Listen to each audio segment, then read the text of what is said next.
Candace, on all of them, they're saying they're the black face of what they want to put out in the ether and get a little bit of cover.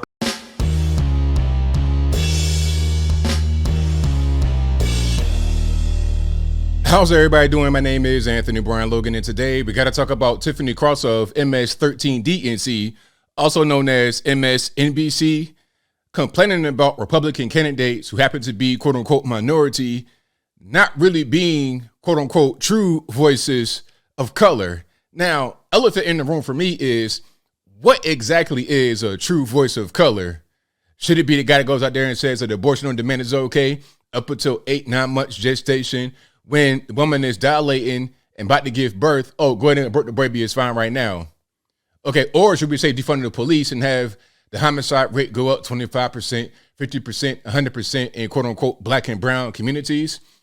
What is a true voice of color? And before I get into the video, which I do have, and if you want to see that in full without my commentary, link as always will be in the description.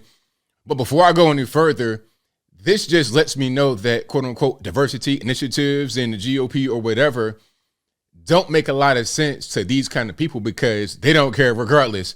It don't matter. You can have a handful of white guys, not very many at all, and all quote-unquote minorities. It doesn't matter, because they're not going to respect them regardless.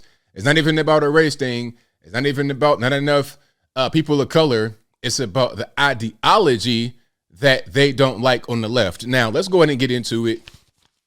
Let's go ahead and get into it, and let's see exactly what Tiffany Cross and her ilk say about the whole situation. Okay, so despite the fact that the GOP's racist rhetoric hasn't slowed down at all, they've begun hyping up their, get this. What racist rhetoric are you talking about? Exactly. Let's continue. Diverse candidates. Now, according to numbers provided by the National Republican Congressional Committee, 80 of the Republican incumbents and candidates on the ballot next month are women, 33 are Latino, 28 are black, 13 are Asian American, and 3 are Native Americans.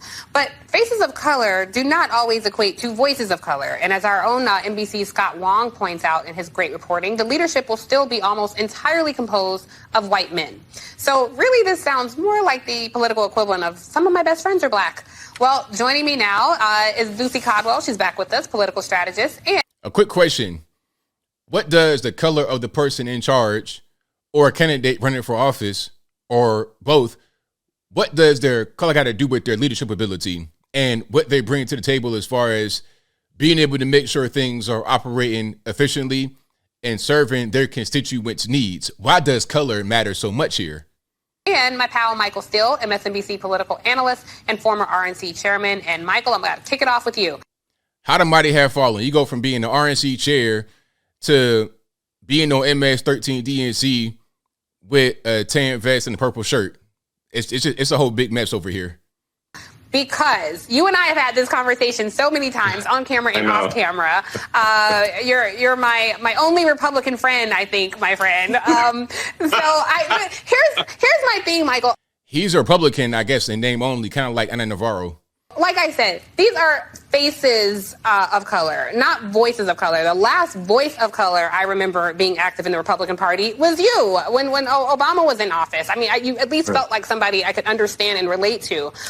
They seem to hype people who just are not coherent. Take a listen. So we have more video here, but you knew where she was going with that, talking about Herschel Walker. And before I get to this next video right here, I just want to say that attacks on Herschel Walker would be considered outright racist if they came from the right to a left candidate. If Herschel Walker sounded the exact same, looked the exact same, was from the same place in Georgia, but was a Democrat, and the attacks that the left hurl at him right now came from the right, it'd be seen as racist. Anybody that did it would be seen as a white supremacist, even if you weren't white. But because the left does it, then it's totally fine. That's a big contradiction, but let's keep on going here. I think it's very important to understand that Tucker Carlson would no more be promoting Kanye West than he would be promoting me if Kanye sounded more like me than Tucker. So what does that actually mean? Sounded like? What does it actually mean? as far as your ideas, why would he support a guy like you, a rhino, Republican in name only, who has leftist ideology? Why would he support a guy like you? And Kanye, quite frankly, is all over the place. He says things that sometimes Fox probably doesn't even want on the air. And you guys do have airtime on Fox, a lot of the left people. You got a Caitlyn Jenner on there who is a whole transgender on Fox News as an anchor. So what are you talking about exactly here, Mr. Steele? Yeah. All right. So let's understand Tucker and a lot of these Republicans, Kanye and Herschel Walker. How did I know that? I knew they were going right there. We all knew they were going right there. They're and Candace on all of them. They're saying they're the black face of what they want to put out in the ether and get a little bit of cover. So basically, what he's saying is that they're being promoted because they like their ideology, the same as anyone else on Fox News, the same as a Tulsi Gabbard sometimes, or Ted Cruz, or Mike Pompeo, or Mike Huckabee. Any other white people they have on there say the same things as the black people. So maybe it's less about race and more about what you say out of your mouth. In that room so long, I can tell you where the holes in the floor are. All right. So it's, even though you cover it up with carpet, don't step there because that's good. That's going to lead right to the basement. All right. That's their reality. And the fact of the matter is, there's been a lot of effort placed on getting Hispanics, more so than African Americans in this current cycle, into the mix. But you've got to understand and step back. You framed it correctly. Yeah, I can put a person of color out there and say, hey, they're part of our team. Who is that right there? Is that an Hispanic person? Like, what's going on? Is a white lady just quiet as a church mouse? Why is she right there? Is it for the diverse initiative? Okay, you got two women, one black woman, the host. Then you have this racially ambiguous lady, and then you have the kind of GOP-ish black guy. I'm not sure what the objective here is. But when they open their mouths, do the team that they're on hear them, number one? And the team you want to put them in front of to pretend like there's some kind of connection, do they accept them? Because you just can't go out with black face and black skin and start talking stuff that is not resonating in the black community or the Hispanic community. So what resonates in the black community? I mean, what's going to actually work? Because when you were the chair of the RNC, you did not make any inroads. You didn't make anything happen. And you didn't make anything happen right now to get more of us on that side. So if you are a Republican right now and you have the key, the solution to what's going to work, you tell me what's going to work. If you go into the quote unquote black community talking all this Republican stuff, they're not going to want to hear you regardless. People that want to hear your message are going to hear it. It doesn't really matter all this stuff about trying to frame it in a certain kind of way. What they say, the messaging, it doesn't really matter. If you want to hear the message, you hear the message. If people don't want to hear it, then they don't want to hear it. And unfortunately, for a large part of the black community, Hispanics or whatever, they don't want to hear it. And I think what's going on right now is that we're seeing these gas prices be real high. We're seeing Joe Biden's not doing a good job. All you got to do is just seize on that and keep it all the way real. Don't try to be fake and phony and pander. Just be real and honest. That's the best way to go about it, because this guy's solution obviously has not worked. Or the community that you come from beyond your politics. And I think that's the part of the cynical nature of politics that for me inside the party for years has been so offensive and, various times in many ways tried to correct.